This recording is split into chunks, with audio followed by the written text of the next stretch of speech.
All right, hello everybody. My name is Bart from Hashting. Welcome to this webinar.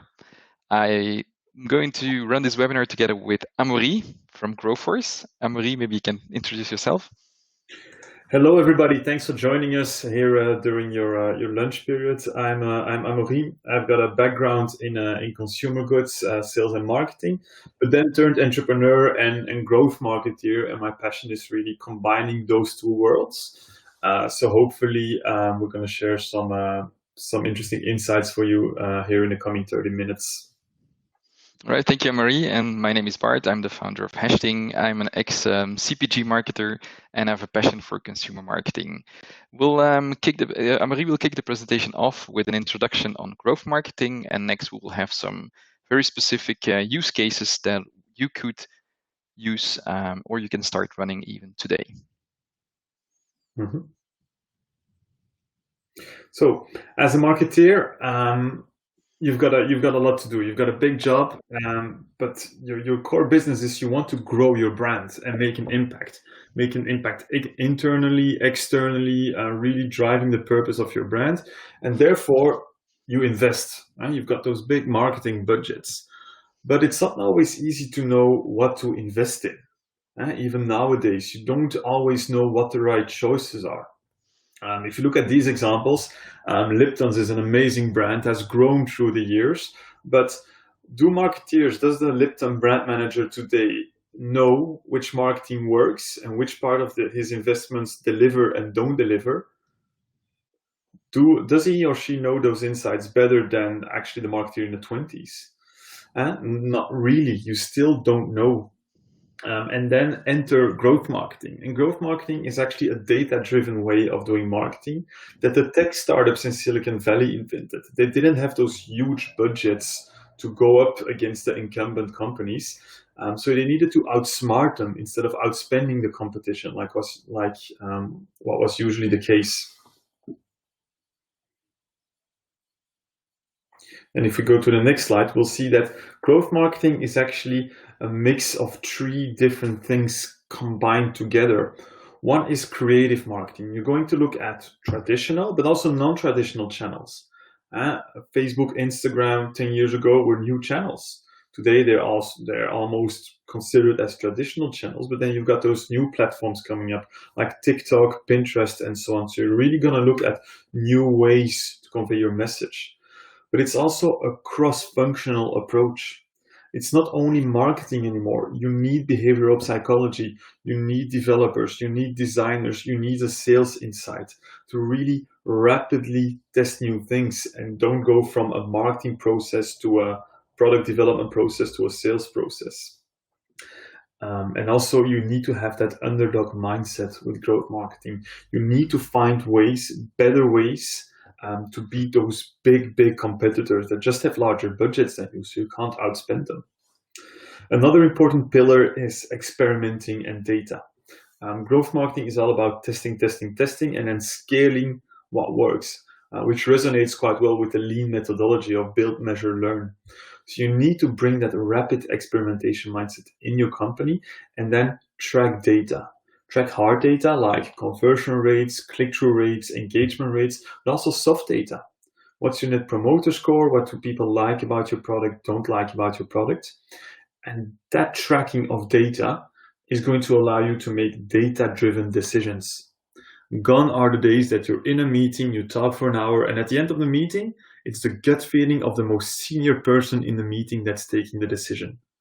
You need to make data-driven decisions based on those experiments you're creating. And what is enabling growth marketing? Why now and not 10 years ago? There's an explosion of new tools available that allow you to track data and behavior across different stages of a funnel. And Hashting, which we'll discuss in a later stage, is actually one of them. Secondly, all that data is being mined and explored in a completely different level thanks to the rise of artificial intelligence. And artificial intelligence is not something created in a lab by Google. You as a marketeer can use artificial intelligence, machine learning to really cluster your consumers, make better segmentation, predict behavior, predict purchasing behavior. And last but not least, all those tools allow you to automate a lot of the processes and your conversations. Imagine, think of a chatbot on your website that answers all the questions a consumer has and becomes better with every question. That's something that wasn't thinkable of 10 years ago. So growth marketing is going to increase your results at a much lower cost because you think like an underdog, you outsmart instead of outspend your competitors, you use data to make decisions, and you rely on the latest toolings and automations to really scale your processes.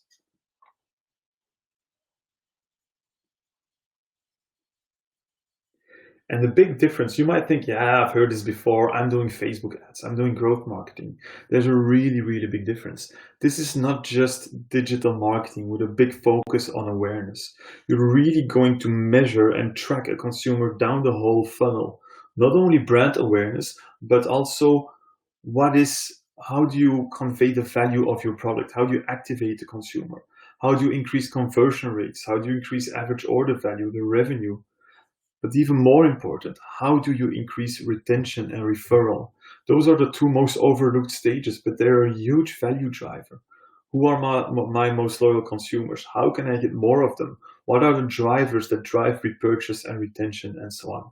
So that's a big difference of growth marketing. Growth marketers experiment and track down the whole funnel rather than just showing you the reach and impressions on a Facebook campaign.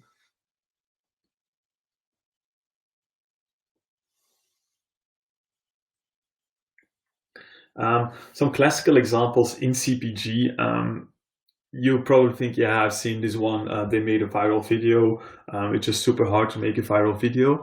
Yes, they made a viral video, a video that went viral, but they had a very, very precise launching strategy behind it. They send it to a lot of digital press. So video doesn't become viral just because you put it on YouTube. You need to push it through the right channels. And that generated a lot of free traffic and awareness.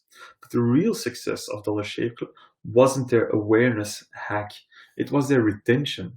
If you look at the next slide, if you compare three razor brands, like the classical Gillette brand, but then Harry's and Dollar Shave Club, what made Dollar Shave Club such a huge success was actually their retention rate.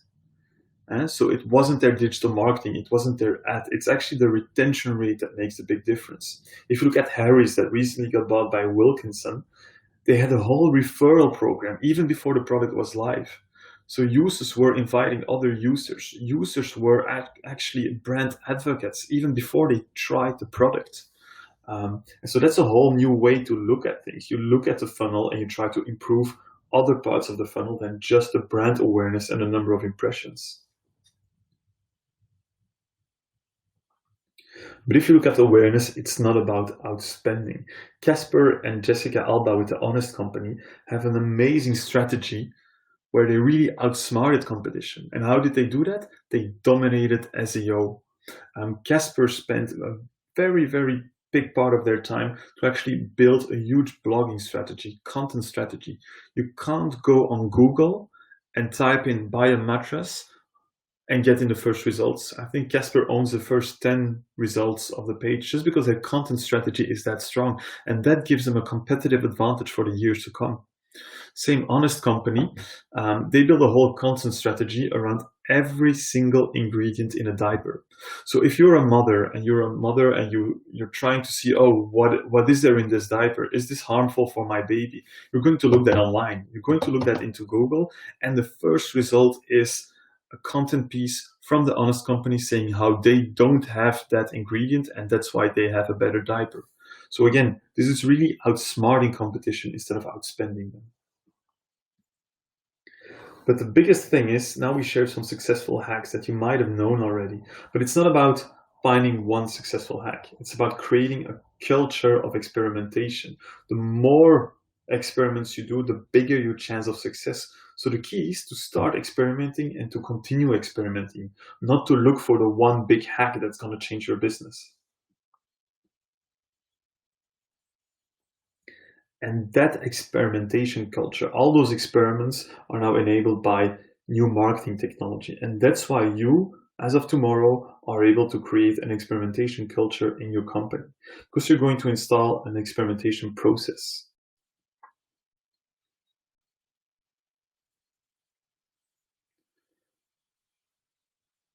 So, and this is what we just saw. You have all those different toolings, and if you combine them together, and this is something we do on a daily basis at Growforce, we combine all the relevant tools like hashtagging with your Facebook ads and so on to really track and measure down the funnel, and to allow you to increase the number of experiments you do any given month, quarter, semester. And again, the more experiments you do, the higher your chance of success.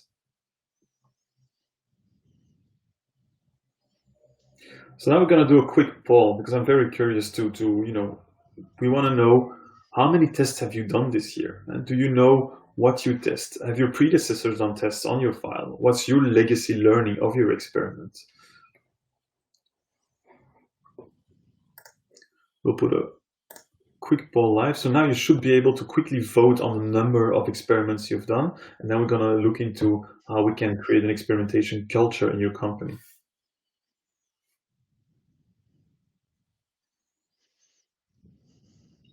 Okay, so we see somebody has a lot of experiments, so 20 plus, so really has that experimentation mindset and framework. Other people have a much lower volume of experiments. Now, how do you create an experimentation engine in your company? What do we do as a Growforce when we enter your company? We don't find that one hack. We install a process, and that process, we'll go through it quite quickly, is one, you brainstorm. Have regular brainstorm sessions. Every idea is a good idea, but that doesn't mean you have to try to implement every idea. Prioritize your ideas from that backlog of ideas. Which ones are you going to do next quarter? And then once you have defined that, you're going just to test it on a small scale. Don't change your whole business. Don't change your whole strategy. Find a minimum viable test. What's the lowest amount of data you need to find a test? And then you're gonna implement that quickly. Done is better than perfect. Use Facebook ads, connect them, use maybe a different small shadow brand, invent a brand to test your hypothesis, and then you're going to analyze. Look at the hard and the soft data you generated through the funnel, because data trumps every argument. And then once you analyze it, keep it. Keep a list of your wins and your fails. Build on that, on all those experiments you're doing, because often we switch roles within companies, and that knowledge vanishes when you switch role. You need a clear experimentation framework across your company that allows you to build on each other's experiments. So to finalize, 3 golden rules for your experimentation machine. 1, empower everyone. Allow everyone, every level, to just experiment on a small scale, but make it visible and standardized. Everybody should be able to understand and read each other's experiment the same way, and make it visible so people know who is testing what. And then set aside a fixed budget for your experimentation. Take 10-20% of your marketing budget and just invest that on a quarterly basis for new experiments. And now think for yourself. What could you test next quarter? Are there things you want to know from your consumers? And if you don't have any inspiration, Bart will now guide you through different things, different experiments we can help you set up with you, leveraging our knowledge of processes and the hashtagging tool to actually gather that data. All right, thank you, Marie, for this very good introduction on growth marketing for CPG companies. So very briefly, hashtagging is a perfect tool to run rapid experimentation. And together with Growforce, we can really provide very fast full-service solutions to speed up your experimentation and build your experimentation machine. So hashtagging, it's a mobile marketing and coupon clearing platform, and our ambition is to make sure that all your marketing campaigns and the ROI can be measured, whether it's in-store or drive-to-store marketing campaigns. And hashtagging is all about connecting the dots. So we start from the consumer who's mobile, and we want to build consumer journeys that start maybe around Facebook advertising or in-store, leading to a sales, and then continuing the journey. So if we have to summarize hashtagging in 3 words, it's all about connecting brands and consumers, converting to purchase, and continuing the relationship. So building connected consumer journeys in a very seamless way, as you will see in the examples. If we look back on the funnel that Amaury has been shown, the typical growth marketing funnel, this is also where we can find connect, convert, continue. Connection is in awareness acquisition stage, conversion is activation and revenue, and continue is retention and referral. So what is a kind of experimentation you can do around awareness? For instance, trying to get to know what is a channel that generates the highest reach in your target audience. On acquisition, which campaigns are really leading to most interest, to most clicks, and people wanting to showing purchase intention.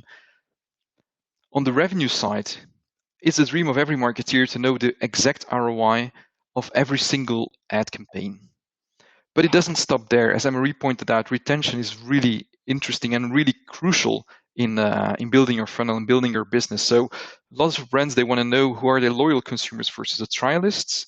And last but not least, again, what is the real net promoter score? Who are your real promoters? All of this kind of answers, you can build experiments to get answers on these questions.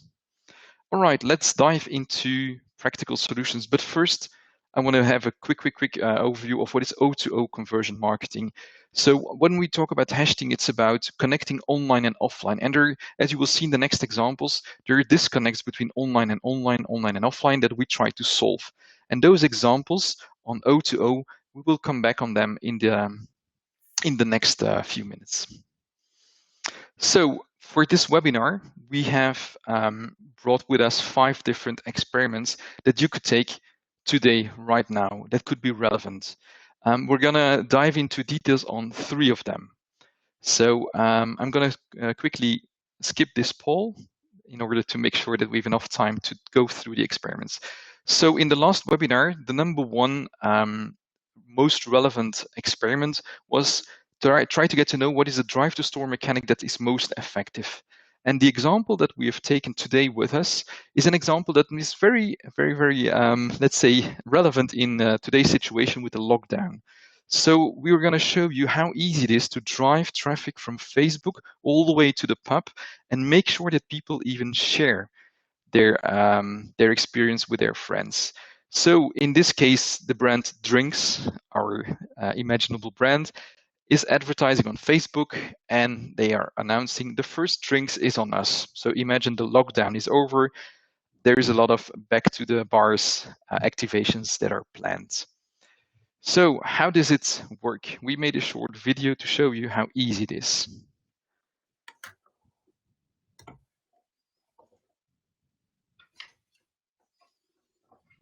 So we started on the Facebook ad, and it leads you straight away to WhatsApp. You send the message that is pre-filled out. In the message, you got a link to the participating pubs, which leads you to a store locator so you can find your nearest pub. You also got a code. And the code, when you go to the bar, you simply need to show the code to the bartender, who will then validate the code. And that's it. You're getting your drink. You can enjoy your free drinks.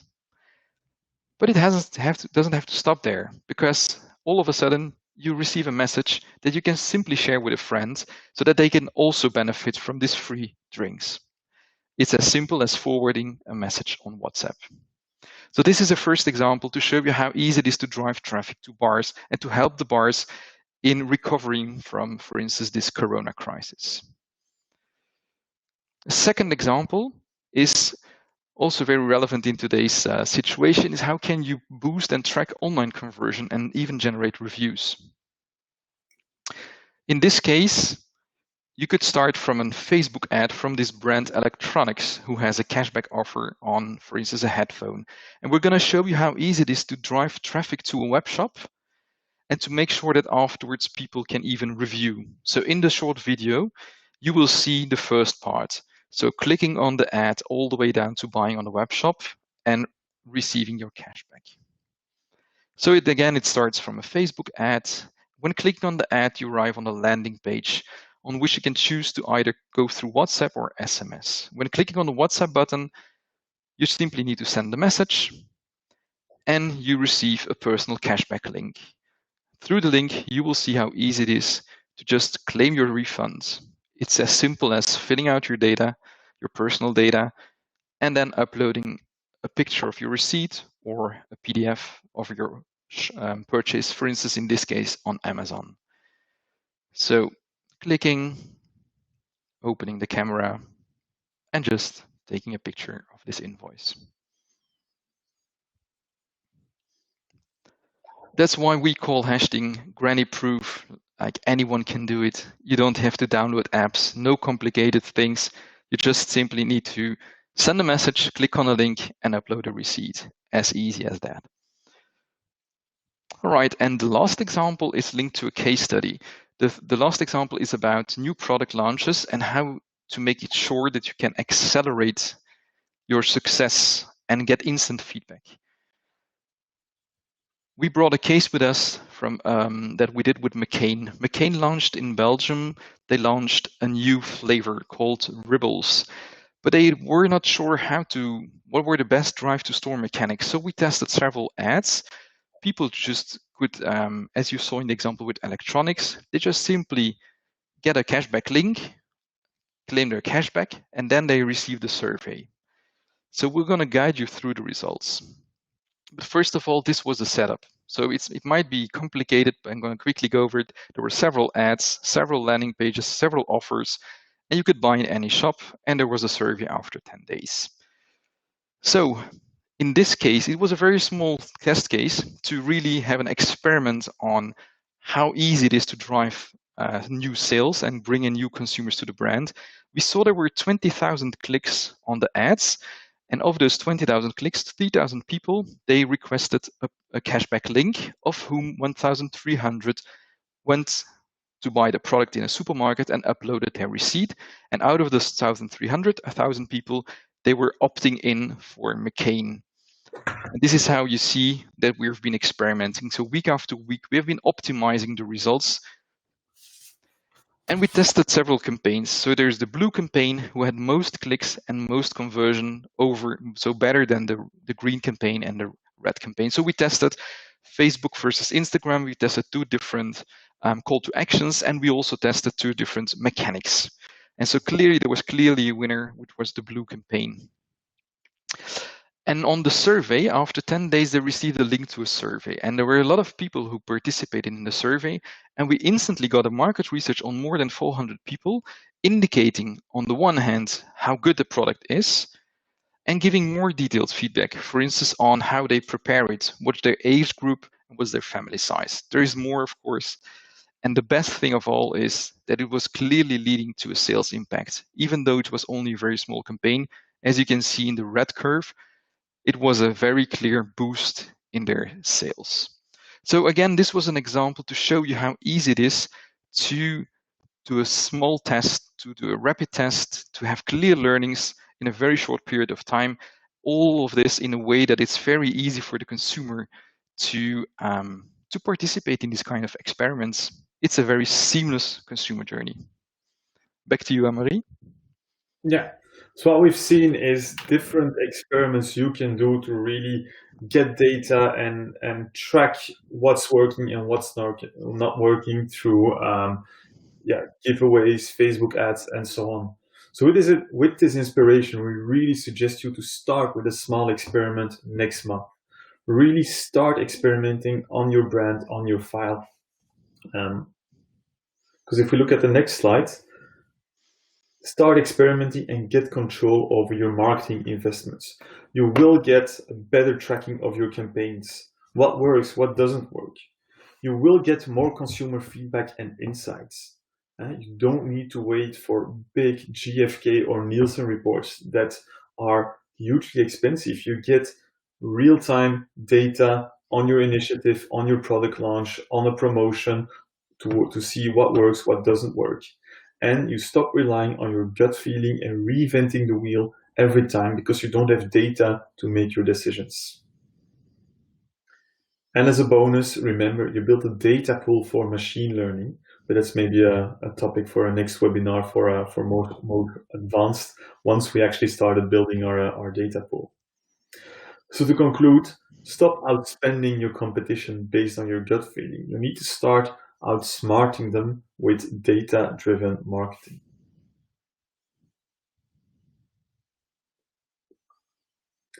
Now, as a next step, what can you do? Start thinking about your experiments you want to implement. Start thinking about data you want to have from your product launch, your consumers. And then get in touch with us. We can help with the tracking part to track everything from your awareness all the way down to the funnel. And we can help setting up those experiments time-wise, do that project management from Growforce on. We can be your experimentation partner, as we do with a lot of corporates now already. Right. And so maybe we have 3 more minutes. So it would be nice to, Amaury, if you could launch the poll that we have skipped, just to have a better feeling on what are the different experiments that are most relevant to you today.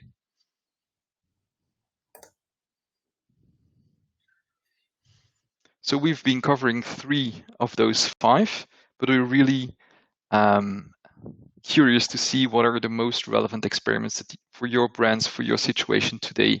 So if you would be so kind to take the poll, then we have something interesting to come back to later on.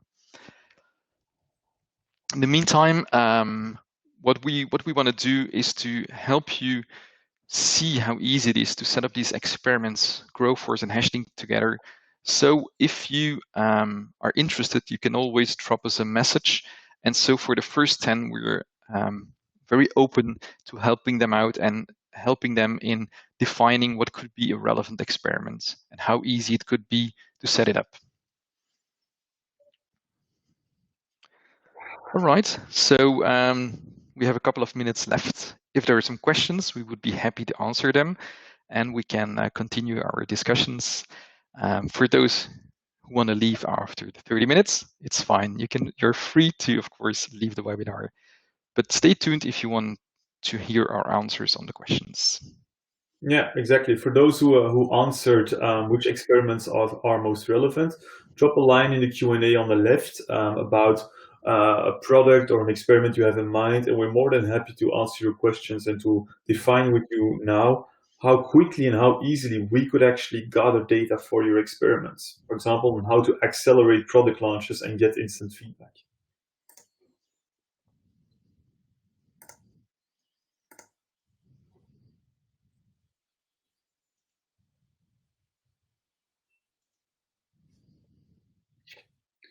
We have one question from Nicholas coming in through a parallel channel, asking us, how can you experiment in a big corporate with how can you explain it to your boss that you're doing this? In our experience, you need to start with a quick win. Start with a small experiment with a small budget. Often marketing plans are decided long in advance. You need to start with just a quick thing and then show the data you're gathering. Show the insights you're gathering from the data. It's not a Nielsen report, it's not GfK anymore. You can really push a promotion, push an innovation, get instant feedback. And then that small experiment is going to allow you to do that on a more regular basis and to really implement that culture of experimentation that you didn't have before. Feel free to send us other questions through the Q&A.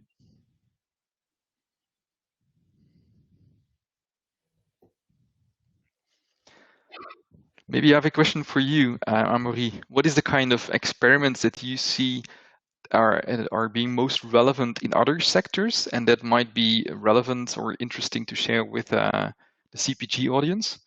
Mm-hmm. What we see is we actually, if you look at the direct-to-consumer landscape, if we look at Dollar Shave Club example, retention is key, repurchase data is key. And if you go to a retailer, you don't get that data. You have your sales, GfK is going to tell you what the loyalty is, what the average basket size is, but you don't know that on a granular level for your market, for your retailer. So that's something we could actually generate. We copy the direct to consumer. We push a sale via Facebook ad, people go in a store, buy your product, but then after a while we push for a second sale. With a smaller promotion, we just ask them, did you use a product again? And then we're going to analyze which people have, which people haven't, and you can actually compare the data to see who are your most loyal consumers and how can you find more of them. Right, interesting.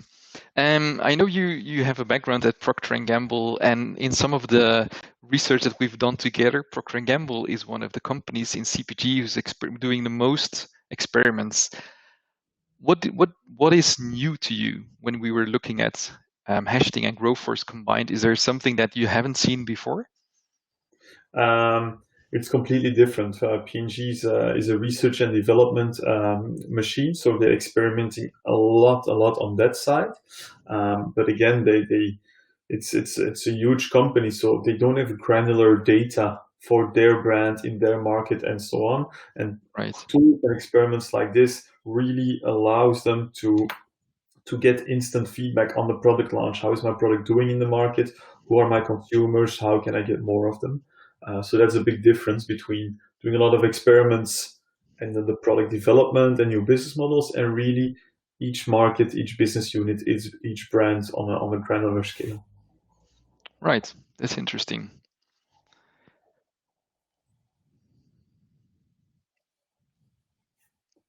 I have another question for you, Amaury. So one of the slides that you've shown was showing the need of doing a lot of experiments. Is there a kind of number you could put on it, like for CPG companies, how much experiments you think they need to really master it and make accelerate their brands very significantly? There isn't a number because more is always better. It's often dependent on the time and the budget you have. But again, I think the more relevant part is investing 10 to 20% of your marketing budget into experimenting and doing good experiments rather than putting an absolute number on there. So you're just making it a habit of like Google's 20% for new projects. Really just keep 10 to 20% of your budget to experiment, because that's really going to drive better results for the 80% you're investing in your regular brand media buying and so on.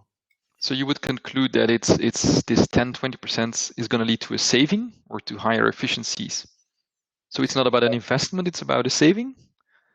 It should, down the line with growth marketing, you should have increased results at a lower cost because you make decisions based on data instead of just outspending competition. Right. Very exciting. All right, cool. So I think we can close the webinar. I would like to thank all the remaining attendees for their for being in the webinar, and we hope to welcome you in one of our next webinars. Thank you, Amaury. Thanks a lot. See you Have a next great time. afternoon. Thanks everybody for joining.